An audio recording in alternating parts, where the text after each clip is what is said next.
Bonsoir tout le monde, ici c'est Aladdin Physics avec un nouveau physics vidéo. Et sa vidéo là c'est pour un étudiant du E-Level et nous pour get un coup de problem solving sur air resistance ou bien plus généralement qu'appelle drag force. Donc là devant nous, nous avons un exemple que nous avons une sphere released from rest in a liquid. The drag force on the sphere due to the liquid is given by the equation F is equal to 6 pi capital D times capital R times V, where V is the velocity of the sphere, R is the radius of the sphere, and D is a constant. It is given that R is equal to 2.0 centimeter, D is equal to 0.6 Pascal second, and the weight of the sphere is 250 gram. We are going to use the acceleration due to gravity as 10 meter per second squared. So part A, find the terminal velocity of the sphere. So we have part A. We know that at terminal velocity, the weight should match the air resistance. So we can simply write mg is equal to 6 pi drv, and the v is the terminal velocity, we call it vt, and we can solve for vt to obtain 11 meter per second. Now for part B, we have to sketch the velocity time graph for the motion of the sphere. So we know that the velocity time graph is going to be a vt graph where the acceleration decreases with time until the acceleration becomes 0, and this is the moment when terminal velocity is first reached, which is tv, and here the terminal velocity is 11 meter per second. Now we are going to look at part C. We have a second sphere with twice the radius, force from rest. On the same axis of part B, sketch the velocity time graph.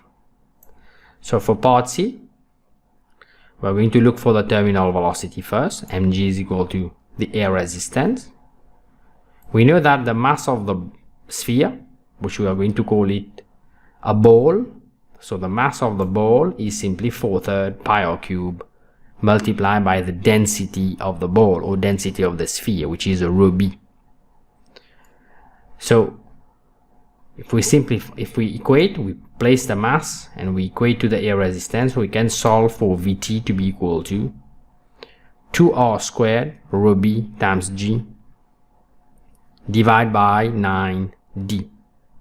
Et nous trouver que the terminal velocity is proportional to r squared. Meaning if you have bigger r, you're going to have bigger terminal velocity. And it is proportional. So if r doubles, Vt will multiply by 4. So the graph for the second sphere is going to be like this. So it will reach a terminal velocity of 44 meter per second, because if r doubles, so the Vt multiply by 4. So we multiply 11 by 4, we get 44. Now some people might ask, why does it reach terminal velocity later in time? Donc, pour répondre à cette question-là, nous considérons là the body. We have the weight of the body, mg, the force of air resistance, and the body is moving downwards with a velocity capital V. So we can write, using Newton's second law, that the resultant force is equal to ma. Now the air resistance force is given by 6 pi r dv. We substitute into the first equation and we obtain ma equal to mg minus 6 pi r dv. And if we make the acceleration subject of formula by dividing by m, we should obtain the acceleration with this expression. So you can see here that as v increases, the acceleration will decrease. Now we know that the mass is 4/3 pi r cube times rho b. So if we do some algebra, we can rewrite the acceleration as shown here.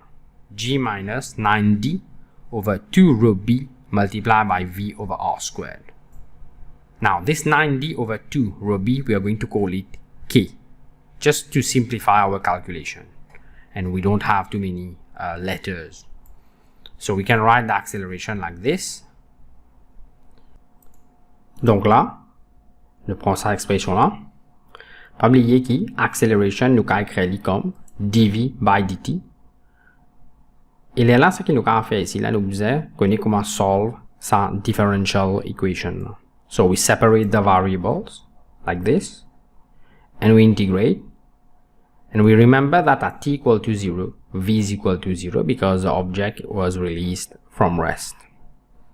So after integration, we can rearrange the equation to obtain v in this form. Now, if you remember, the terminal velocity was expressed in terms of these variables. Now, if you remember well, k is equal to 9d over 2 rho b. So we can write the terminal velocity in terms of k as r squared g divided by k. This will allow us to simplify this velocity equation and write it in terms of the terminal velocity. So from this, we can obtain the acceleration by differentiating it with time, and we see now how the acceleration is varying with time. Now remember, the terminal velocity is r squared g upon k. If you substitute, you'll get a is equal to g e to the power of minus k upon r squared times t. And as you can see, if you substitute t equal to 0, you get a equal to g, which means initially the acceleration is the acceleration of free fall. If we plot a against t, you'll get a graph like this, a graph of decreasing gradient. Now, if the radius is bigger, for bigger radius, the acceleration will take more time to go to 0. And if you remember well, the first time at which the acceleration becomes 0 is the time at which the body reaches terminal velocity for the first time. So here it is, t1 and t2. And as you can see, t2 is bigger than t1, meaning for bigger r, it takes more time for the acceleration to become 0. And this is why the time for the second sphere was bigger. Not only the terminal velocity was bigger, but the time to reach the terminal velocity also was bigger. Donc toujours, si vous êtes content de la vidéo là, pas oublier de quitter un like et subscribe, et aussi pas oublier de share la vidéo. Merci beaucoup. Until next time.